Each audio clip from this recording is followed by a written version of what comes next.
আচ্ছা, সোশ্যাল মিডিয়াতে আমার সাথে যারা কানেক্টেড আছেন, আমার পরিচিত, অপরিচিত অনেকেই ক্রিকেট খেলা বোঝেন, দেখেন অথবা অ্যানালিস্টও বলা যায়।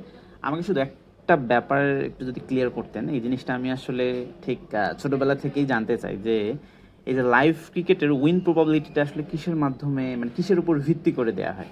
রাইট নাও আমি যদি একটা শর্ট সামারি বলি যে বাংলাদেশ রাওয়ালপিন্ডি ক্রিকেট স্টেডিয়ামে খেলছে পাকিস্তানের বিরুদ্ধে সেকেন্ড টেস্ট। এর আগের টেস্টটা কিন্তু বাংলাদেশ 10 উইকেটে জিতেছে। তো রাইট নাও বাংলাদেশের অবস্থা হচ্ছে বাংলাদেশ নিডস 63 রানস, মাত্র 63 রান লাগবে, হাতে আছে 8 উইকেট।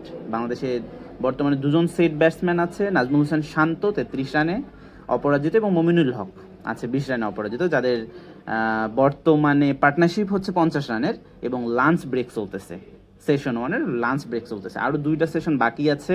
বাংলাদেশের রান লাগবে মাত্র 63। এই মুহূর্তে কিভাবে লাইভ উইন প্রবাবিলিটি পাকিস্তানের পক্ষে 39% হয় অথবা ড্র 54% হয় এবং বাংলাদেশ মাত্র 7% হয়? I have a question to you: how they calculate this type of illogical stat?